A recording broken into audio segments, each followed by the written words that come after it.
Good morning, people. Welcome back to Mufc RealistTV. We won a game of football. Man United are unbeaten in Europe. Are this team really that bad, or have we been blinded by the Ruben Amorim suffering lights? Have we been staring in the wrong headlights, guys? This is what we're going to talk about. Manchester United, currently the only team that remains unbeaten in the Europa League. That is impeccable. What about the league as well? We're going to look at that as well. Kobbie Maino as number 10. We've been crying out for this, but Ruben tried it yesterday, and oh my God, 1 assist, 1 goal. This has to continue. And please do not sell Garnacho. And we're going to talk about the transfer news latest as we are entering the final deadline day to the transfer story. And what is his name? Who can tell? Matthias Tell. Guys, this is Mick Ruby reacting from yesterday's game. As we couldn't do that, it was very late. Don't forget to like and subscribe, because here we go.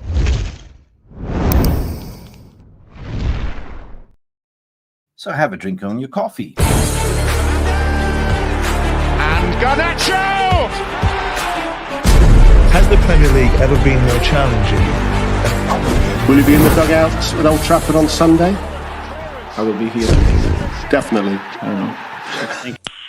Okay, let's go.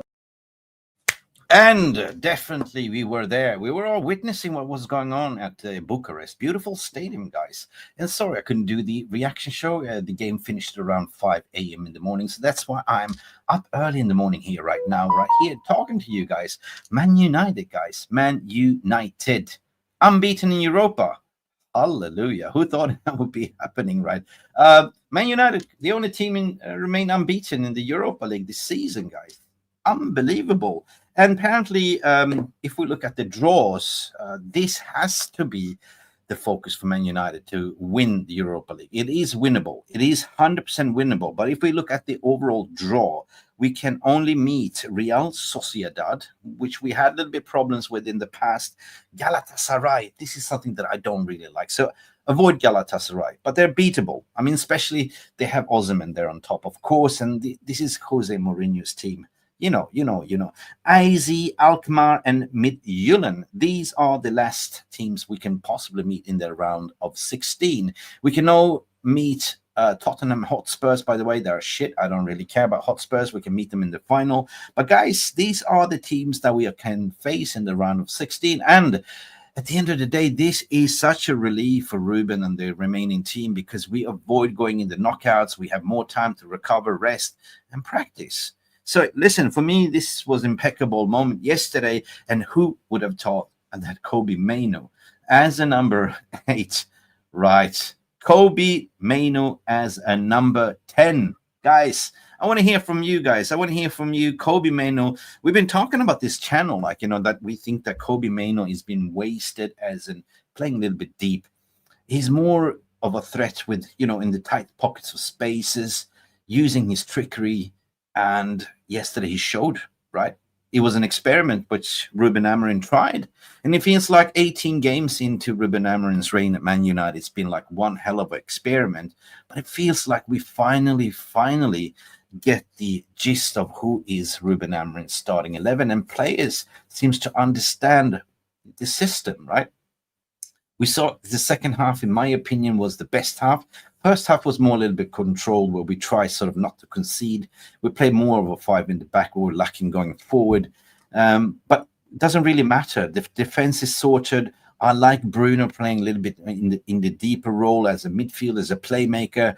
We even saw Eriksson getting minutes to play one of the number 10s. But we lacked a little bit of a goal-scoring opportunities or killing the dinners of the second half with the introduction of Garnacho and Amad Diallo. Oh my God, that changed the dynamic straight away. But in isolation, when I look at it, we sorted out the back 3 pairings. Like, don't matter if you throw in Harry Maguire, De Ligt, Mazraoui, Lenny Euro, they all know the role. Midfield is now sorted, in my opinion. We started with young Collier together with Kobbie Maino, and that seemed to be working fine, right? Second half, we even throw in a Casemiro, no aging legs Casemiro, right? So midfield is fine. I like that idea to play Bruno Fernandez a little bit more deeper, to be the playmaker, to sort of find the balls through the channel in the middle And up front, of course, we need to start playing Amad Diallo as a right winger and start using Kobbie Maino as one of the right-sided or left-sided number 10s.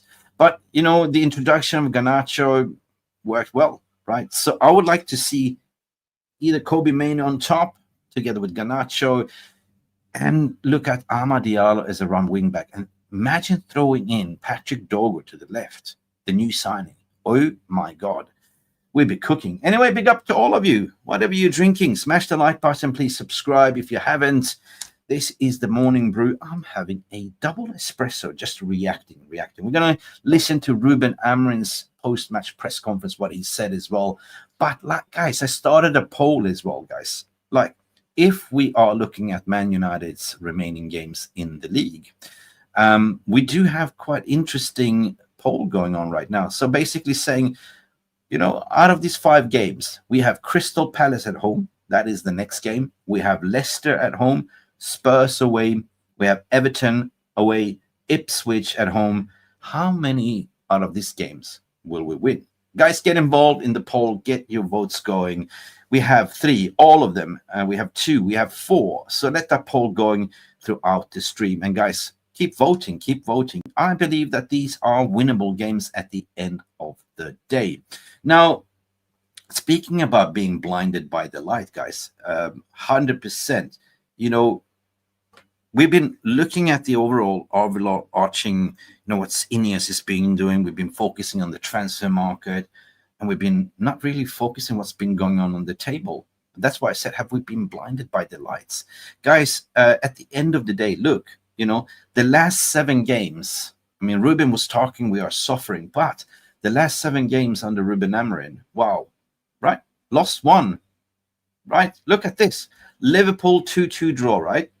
Arsenal, we won in the FA Cup. Southampton, we won. And we had that banana slip at home against Brighton, which I bloody hate. You know, that spoiled the party. Then Rangers, then Fulham, and then yesterday, Steaua Bucharest, 2-0. So we are on a little bit of a running streak at the moment. We won 3 in a row, right? And that is all we need for confidence, yeah? It is a little bit like crypto market, like Bitcoin at the moment. It's going a little bit bullish. But who's to say that we can now go on the run looking at the Premier League's fixture, the games that we have remaining? They are winnable games, right? And winning breeds confidence. And play seems to find the feet in this system, which I like, you know. I mean, I can speak about in isolation the second half, which was more brilliant in terms of the one-touch passes. The first was more controlling the game, having possession, playing it around. You know, they invited us pressure. We did have a lot of goal-scoring opportunities. Second half, you know, the introduction of Garnacho, the introduction of, you know, Amad Diallo, instantly ballers on the pitch, tiki-taka football, bang, bang, bang. You know, Kobbie Maino, at the end of the day, got to talk about him. He had so many chances. He was actually annoyed in the post-match interview. They said, like, you know, yeah, I scored one, but I was more annoyed with myself that I missed the open sitter. But Kobbie to play in that role, guys, we got to talk about that. This is potentially Ruben Amorim's weapon. It must be. It must be, in my opinion, because he was brilliant yesterday. He was absolutely a baller in that position. I just don't see any other way. Like, you know, we've been lacking creativity up front, and Kobbie unlocked everything. Like, he's so good at tight spaces. Like, he's a glider. We all know that.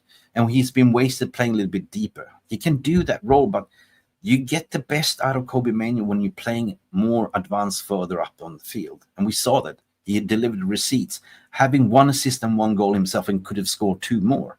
So at the end of the day, brilliant display, and Kobbie Maino was my man of the match, 100%. The way we're moving forward as well, like, you know, if you start playing, like, you know, as I said, introduction of playing potentially Amad Diallo as a right wing back, fighting it out with Diego Dalot that could sit on the bench, an introduction of Patrick Dorgu to the other side, overlapping and underlapping with Garnacho that will play the other, you know, position in number 10, and more of the left side of number 10 drifting up. They can sort of interchange with each other.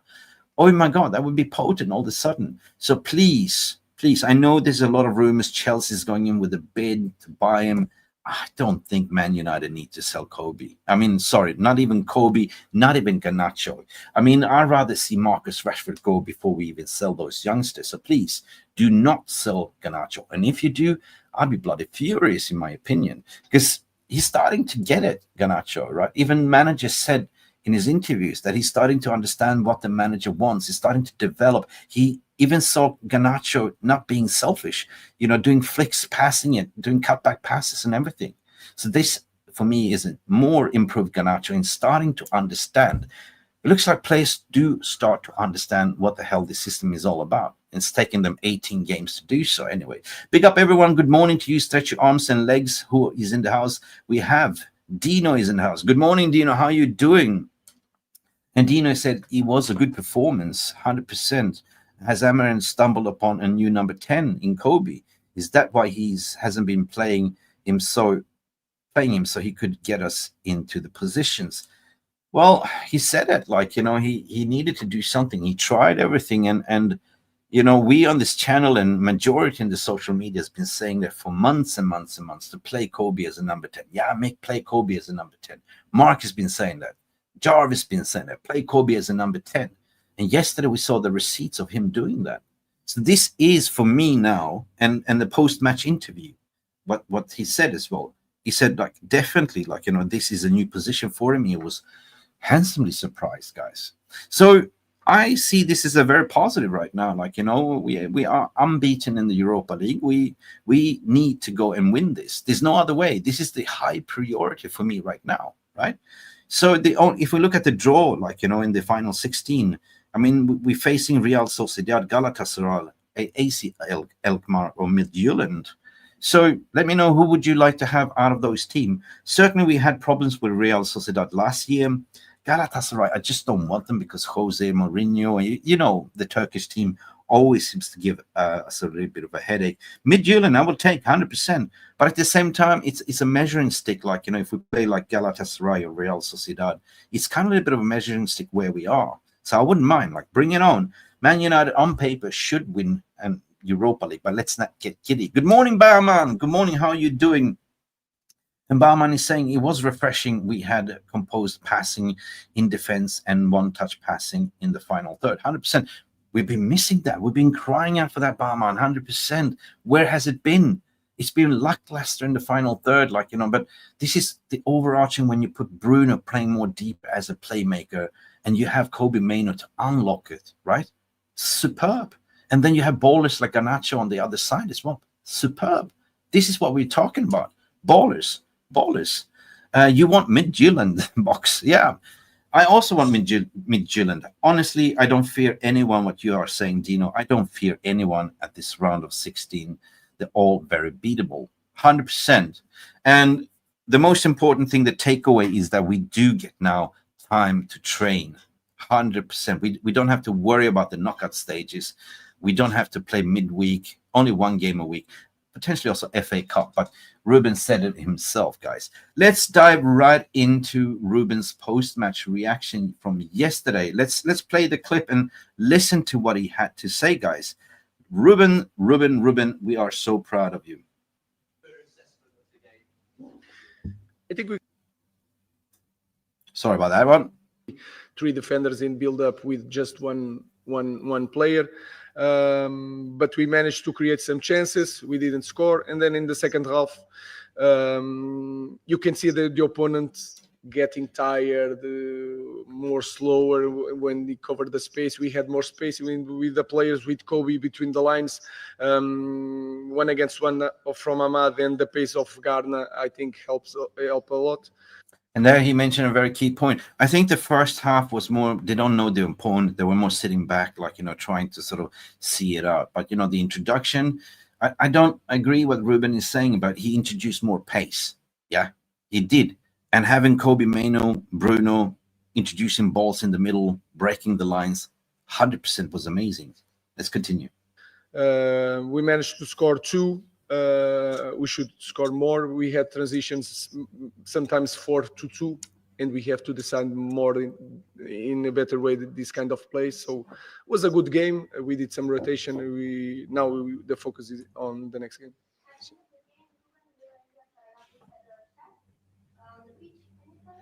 Who? Who?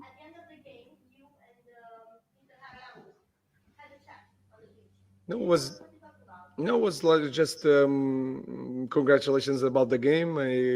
I said good luck. It was about the manager. Before the match, we changed phones to get together to talk about football, normal stuff. Sorry. He's asking now a question. The journalist is saying, "What do you ask about? What's your thoughts and feelings regarding Kobbie Maino playing as a number 10? What is his performance?" I know you've spoken about ahead of a few games. Just how big a boost is it for you and the team to miss the playoff? That is really important for us to have time to train, to create connection between everybody, even the staff.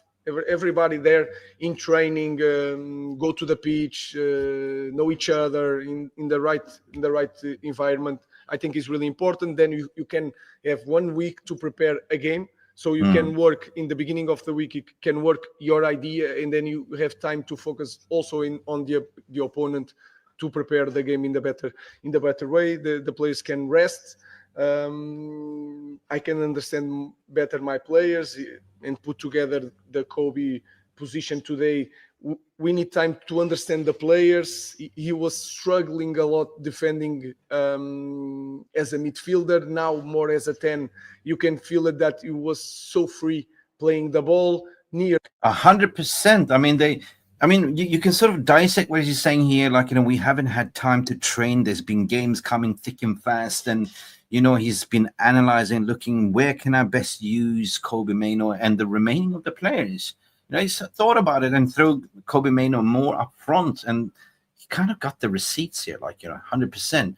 But now what he's also saying that, it's so important now that we get to rest. We can understand each other, learn each other, have more time on the training pitch, connect, even the backroom stuff as well, right? So, yeah, 100%. I can sort of agree what he's saying. And winning this yesterday and going straight into the round of 16s give Man United more time on the training pitch, something that Ruben Amorim has been talking about that he doesn't have. But now it's important we have. And we're discovering different gems and different roles for people that can play in this system.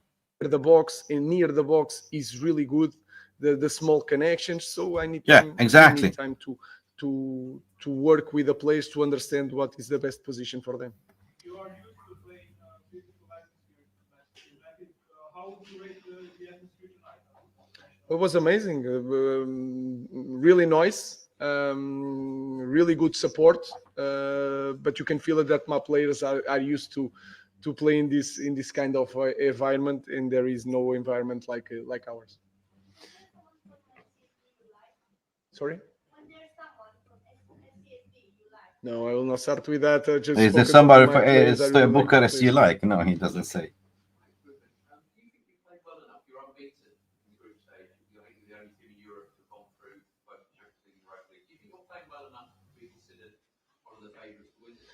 No, I don't see a big difference in the way that we play, and we can.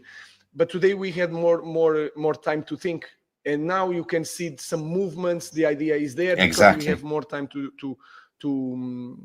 play, to understand the game. I think we can think game by game. We can win it. Then you have the responsibility, no matter what, no matter the context. You are in Manchester United, so you must fight for the winning trophy. So we'll see. I mean, this is a very good answer, Ruben, and this is a very good question by the journalist. But they were like, in a way, like the way in the slow background work and here, like, can you now go and win this competition? And, looking at the competition, he said basically like now we are seeing that the players are connecting, they understand the passage of play. We saw the one-touch passes in the second half, and that for me is key. 100%. 18 games in, Ruben Amorim and the players are starting to connect with each other. I think that yesterday was the penny dropped in the second half. Arguably, say, in my opinion, the best second half we've seen under Ruben Amorim. Play seems to get it. Garnacho looked like, wow, different player, right? Playing Bruno is a more deeper, and what he said about Kobbie Maino, like unlocking spaces, finding, the striker. Of course, we're going to talk about Paul Rashford. Not Rasmus Højlund. He looked absolutely flabbergasted and lost, but he did a job, like, you know. But there is something that he needs to sort of sit down with him and coach him even further, which I don't believe he had the time. You know what I mean? Let's finish off, round out this press conference. Then when you get these stages of any competition, anything is possible, and they can prove that in a good day they can win everybody. So we can think about that. There's one at the back. No. Sorry. What? No, I'm really focused on my players. I really like my players tonight. Yeah, excellent. Guys, at the end of the day, this was Ruben speaking, and yeah, big shout out for Ruben. I like what he's saying. He's so honest and you know, tell you like it is, and he just speaks to us straight to our heart. You know, he doesn't shy away. He just tells it like it is, what the problem is, and how he's going to fix it, and what he's done, like in a methodological way. Well, I cannot even speak. But look, at the end of the day, right? This is a cup competition, right? And this is, in my opinion, I don't know what you guys are saying, but I think that this is a chance for us to get into Champions League. If you look at the Premier League, yeah, we do have some winnable games, but I don't see us getting to top 4. So getting deep into Champions League, potentially win it, that means money in the coffer for the club. Means that we can go in the transfer market to sort of strengthen the summer, get a Victor Gyökeres potentially in, because we need a striker, and then also to get into Champions League. We also have FA Cup that we need to focus on, and in the Premier League, start, you know, experimenting, introducing more youngsters. You know, now it seems to be that Ruben Amorim has his idea of who is fitting in the system. Anyway, I want to hear from you guys. Good morning to you, Abs. Big up, everyone. Big up to you, Abs, as well. How you doing? Let's go back into the chat and see what you guys are saying. He says, Dino said it was a good performance. Has Amorim stumbled upon a new number 10? 100%. He said it himself. Kobbie as well. Let's see. Box is saying he wants Midtjylland, 100%. Honestly, don't fear anyone what you're saying. Good morning, C3PO as well. Good morning to you. Long time not seen. Guys, what you drinking? How do you feel? Let me know. Also go get into the poll as well, because I said, like, you know, how many out of these remaining Premier League games can we win? We have 5 easable wins, starting with Crystal Palace at home over the weekend on Sunday. Barman, what you saying here? Barman is saying, I hope we have an opponent nearby that we don't not want to travel long distance. Yes, who could that be? Turkey seems to be the Real Sociedad, Spain. We can do that. Ryanair. Galatasaray, this Turkey. Midtjylland is Denmark. That's easy. That's easy to say. Kobbie up front, what you're saying is absolutely brilliant. I 100% agree with you. In regards to the goalkeeping situation, I'd say keep playing by Yander, right? What a shot stopper, right? He reminds me of a young David De Gea. Of course, his distribution, his kick out is a little bit poor. That's something that could be worked out. But I rather see it to, you know, don't start. I don't know, man. Let me know in the comments. I don't really like Onana, like a little bit flaky. I you know what I mean. Onana is a good keeper in a good team, but not a Man United goalkeeper, in my opinion. And of course, it's not Ruben Amorim that recruited him. It was Ten Hag. What are we saying here? We have Dino to say that Dorgu expected to fly over the weekend for the medical and contract signing. Hopefully, we can get this over the line. Bro, add Patrick Dorgu to the left. Electrical pace. Great attacking abilities and great defensive abilities. Put Garnacho as a left-sided number 10. Wow, what a left side. Then you look at Amad Diallo to play potentially as a right wing back, and play Kobbie Maino as the right-sided number 10. Man, then you have an attacking option. But the question is, who will start on top? Who will start on top? I mean, I am getting to a point where I'm looking at Rasmus Højlund, who's struggling, right? Last season, he created chances for himself. This season, he's trying to do something that he's trying to sort of wrestle with big players, holding up the play, and he's keep falling off his face. He's nowhere near into the box where he needs to be. So he's a good player. Yeah, he's a good player. He's a good player that deserves to be coached and trained, but at the moment he's suffering, right? He looked flabbergasted. He looked absolutely knackered in the second half. It's like he was wrestling, right? WWE, if you know, you know.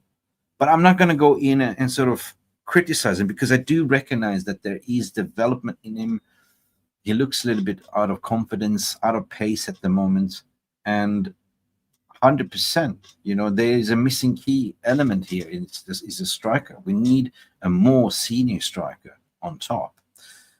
When I look at it from in isolation, Højlund was never supposed to lead the line as a sole striker. He's still young, 21 years of age. Nobody on top to learn from, right? When you're part of the team, you always have more of a senior striker. Like, you know, the strikers train separately doing drills, but who does he have to look up to? Nobody, right? So, honest to God, in the summer, priority number one would to be going and get a Osimhen or Gyökeres or something like that, and let him develop, right? Let him develop. Let me know what you think. Barman is coming in to say Amorim follows the famous principle 100%. It is a team effort right now. You know, you see what he's trying to do, right? He's trying to eliminate the player power FC, right? Marcus Rashford, he said so many times, it's about performance. It's about mental. If you want it, welcome. You show it in training, you show it in the pitch, you play. But at the moment, you got to work on yourself.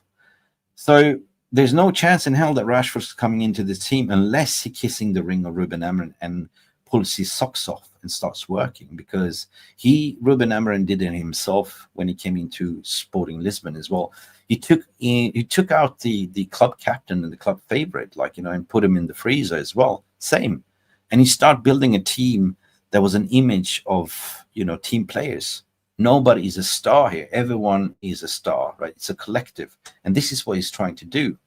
And I think the players are starting to understand. Box, what are you saying about Højlund? Højlund looked better second half. He did. But even Lisandro Martinez was saying in an interview, like, we don't service him enough. We don't.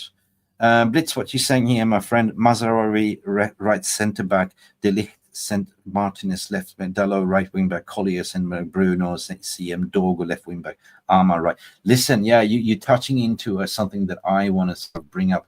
Help me out with this starting 11, guys. Help me out.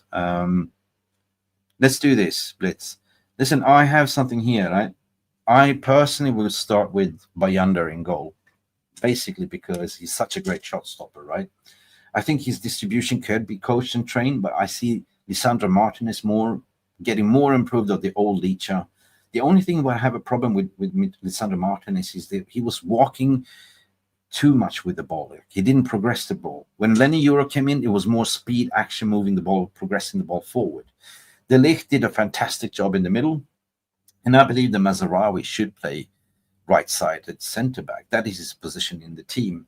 If, in case of moving forward, Manuel Ugarte shielding the sole number 6 with Bruno Fernandez being the playmaker to play the balls between the line, should be Ruben's number 1 starting 11. Amad Diallo here. Now, since, you know, we haven't really announced Patrick Dorgu, I cannot add him. But, however, Patrick Dorgu, to introduce him here, we don't have Patrick Dorgu. Garnacho here, Kobbie Maino here as number 10s. And who would you start on front? Would you take a Xerxes or would you do Højlund? Guys, help me out in the chat, guys. Help me out. Let's do this puzzle together, okay? Xerxes, what you're saying here. Blitz is saying Xerxes. What else do you have? Xerxes, for you, Blitz. CH27 saying Garnacho, Maino, Xerxes up front. Dorgu, Ahmad, wingbacks. 100%. You are singing from the same Spotify hymn sheet as me. It's CH27. Box is saying Højlund. Yeah, Højlund. But guys, let's just play with the thought, right? Okay, all of a sudden we add on Patrick Dorgu. Okay, all of a sudden we have creativity with Bruno playing more deeper, you know, putting through balls in the middle. You have Kobbie Maino, more creativity. We have Garnacho, more creativity. And what is it to say that all of a sudden you put Rasmus Højlund to just patrol that 6-yard box. He will get service, right? Xerxes for me will not be there. Xerxes is more to sort of kind of person that will drop down deep. We saw instances where balls was coming in and there was nobody in the box, right? Nobody in the box. So I will go Garnacho. I will go Højlund, to be honest. I go Højlund. And I will give you my reason. I give my reasoning for that. I like Xerxes, but I like Xerxes more as a striker that could come in the second half and link up the play. But in instance when you have, if we can, I don't know if we, let's play with the thought. Can we have Dorgu? Dorgu. He's not added yet. Okay, Dorgu. Let's play with the. Okay, let's just put Lindelof there and pretend Lindelof is Dorgu, right? All right. So all of a sudden here you have abundance of pace, right? Dorgu will be the one patrolling up and down, up and down. Lisandro Marches, we can see he can push up forward. All of a sudden De Ligt can sit a little bit deeper. You have also Ugarte that will shield. Bruno will play more here.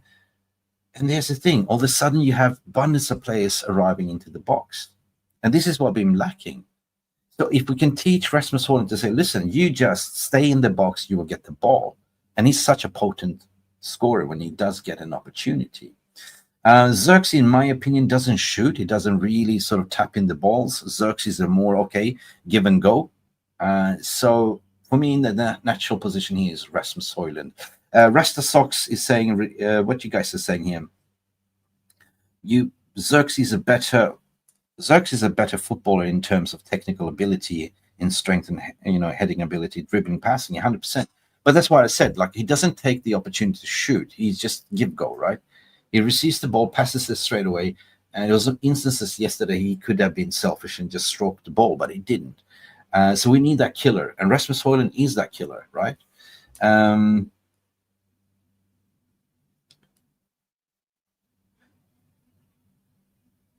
Most of you guys say, Mick, I believe we could use Xerxes. Our goals are not coming from forwards, but it could be. We could free up, but introducing, let's say, sorry for using Victor Lindelof, that's a little bit insult for Patrick Dorgu, but by introduction of Dorgu in here, Garnacho will be more creative. Like they will overlap with each other. Bruno will be there as well, receiving the ball, getting through balls. Kobbie Maino up here, Højlund up top, receiving the ball, boom, smash, tap in, right? This could work, 100%, 100%. Anyway, guys, that's just my thoughts and feelings. I want to hear from you guys. The poll is still running. And let me see. There is so far 11 votes only, guys. Good morning. We said Palace. How many of these games will we win? Crystal Palace at home, Leicester at home, Tottenham away, Everton away, Ipswich home. How many of these can we win? You have 4 different options. 2, all of them, and then 3, and then 4. And right now, the poll result is 50% of all of them. So majority of you think that these are winnable games. That proves to me, guys, at the end of the day, that we are being blinded by the light. We are on a bullish run at the moment. We got to believe. And this second half of the season, we've been more focused on the transfer market, looking what Ineos is trying to do, cutting costs left, right, center. But if we actually look at the overarching winnable games, what we have, this is winnable, 100%. Kobbie Maino is number 10. Right? Man United, unbeaten in the Europa League.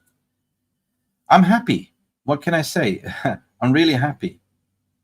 I'm super, super happy.